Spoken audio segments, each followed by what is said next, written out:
सूचना केवल हमारे विचार हैं, वित्तीय सलाह नहीं। निर्णय लेने से पहले खुद शोध करें। किसी भी लाभ या हानि के लिए हम उत्तरदायी नहीं हैं।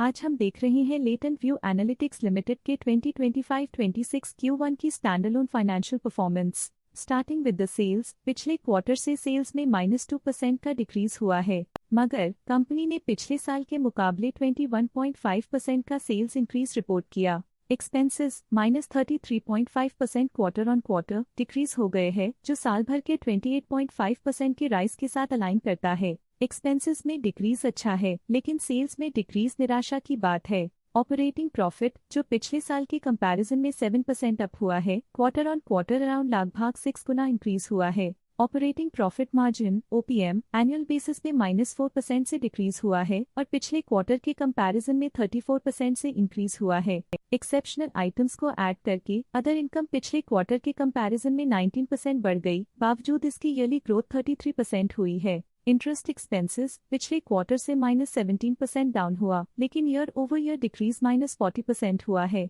डिप्रिशिएशन कॉस्ट्स में 21.5% का क्लाइम देखने को मिला और ईयरली बेसिस पे 32.5% का इंक्रीज देखा गया। प्रॉफिट बिफोर टैक्स एनुअली 17% बढ़ा, लेकिन प्रीसीडिंग क्वार्टर से लगभग 3.5 गुना बढ़ा है। इस साल कंपनी ने 28.5% टैक्स पे किया और क्वार्टरली कंपनी ने 25.5% टैक्स पे किया है। नेट प्रॉफिट ने ईयर ऑन ईयर 22% का इंक्रीज दिखाया, लेकिन लास्ट क्वार्टर से लगभग 61 गुना का इंक्रीज हुआ है। इस क्वार्टर में कंपनी का परफॉर्मेंस काफी अच्छा रहा। वहीं अगर एनुअल एनालिसिस की बात करें तो इस साल कंपनी का परफॉर्मेंस अच्छा रहा। अर्निंग्स पर शेयर (EPS) में साल भर में 0% का इंक्रीज देखा गया। साथ ही EPS ने क्वार्टरली पिछले क्वार्टर के मुकाबले काफी ज्यादा ग्रोथ देखी, जो कंपनी की शानदार परफॉर्मेंस को दिखाता है। इस क्वार्टर में कंपनी का EPS काफी अच्छा रहा।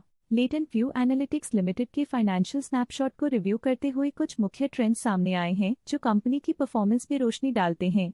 जून 2023 से जून 2025 तक लेटेंट व्यू एनालिटिक्स लिमिटेड की फाइनेंशियल जर्नी में सबसे पहले बात करते हैं सेल्स की। इस साल सेल्स में 21% की वृद्धि हुई है और पिछले 3 सालों में 34% की वृद्धि हुई है, जो एक निरंतर अपवर्ड ट्रेंड को दर्शाता है। पिछले 2 साल से सेल्स लगातार बढ़ती जा रही है, जो मार्केट एक्सपेंशन और कंज्यूमर डिमांड में वृद्धि को दर्शाता है। अब बात करते हैं एक्सपेंसेस की। इस साल एक्सपेंसेस 45% बढ़े हैं और 3 सालों में 69.5% का इजाफा हुआ है। इस साल हालांकि एक्सपेंसेस सेल्स से थोड़ा ज्यादा बढ़े हैं, मगर ग्रोथ रेट्स का करीब होना स्टेडी ऑपरेशनल कॉस्ट को दर्शाता है। चैलेंजेस से गुजरते हुए ऑपरेटिंग प्रॉफिट ने इस साल -28% की डाउनटर्न देखी, जो एक ट्रेंड को कंटिन्यू करता है, पिछले 3 सालों में -28% की डिक्लाइन के साथ। इस साल ऑपरेटिंग प्रॉफिट में कमी आई है, लेकिन पिछले साल की वृद्धि रेजिलियंस को दर्शाता है, जो एक अस्थायी मंदी को संकेत करता है। कठिन दौर से गुजरते हुए नेट प्रॉफिट में इस साल -23% की गिरावट आई है, जो पिछले 3 सालों में -26% की गिरावट के साथ चुनौती पेश करता है। पिछले 2 सालों से नेट प्रॉफिट में गिरावट आई है, जो ऑपरेशनल चैलेंजेस या मार्केट कंडीशंस पर चिंता बढ़ा सकती है। EPS के लिए रास्ता कठिन रहा है। इस साल EPS -22.5% डिक्रीज हुआ और पिछले 3 सालों में कुल मिलाकर -25.5% की गिरावट हुई है। लगातार 2 साल से EPS गिर रहा है, जो ऑनगोइंग चैलेंजेस को दर्शाता है और स्ट्रेटेजिक रीवैल्यूएशन की जरूरत को बताता है।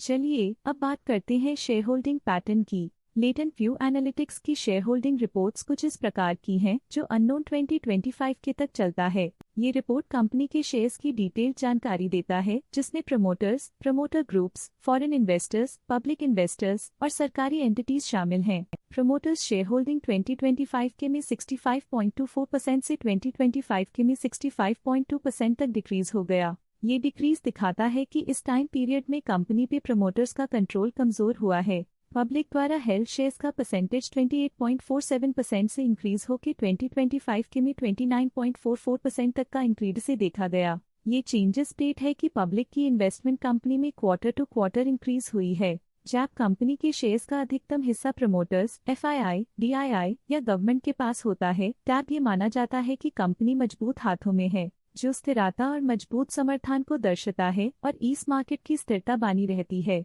डोमेस्टिक इंस्टीट्यूशनल इन्वेस्टर के शेयर होल्डिंग में थोड़ा डिक्रीज आया 2025 के से 2025 के में, जो दिखाता है कि डोमेस्टिक इंस्टीट्यूशंस ने अपने स्टेक को -0.02 से डिक्रीज किया है। फॉरेन इंस्टीट्यूशनल इन्वेस्टर्स की शेयर होल्डिंग में थोड़ा डिक्रीज आया 2025 के से 2025 के में, जो दिखाता है कि फॉरेन इंस्टीट्यूशंस ने अपने स्टेक को क्वार्टर टू क्वार्टर -0.91 से डिक्रीज किया है, जिसे पता चलता है कि उन्होंने अपनी इन्वेस्टमेंट्स को पुल बैक किया है। ये था कंपनी का करंट शेयर होल्डिंग पैटर्न। आज के लिए फाइनेंशियल सेक्टर में इतना ही। देखने के लिए धन्यवाद। स्टॉक लेटेस्ट न्यूज अपडेट के लिए चैनल को सब्सक्राइब करें और वीडियो को लाइक एंड शेयर करें।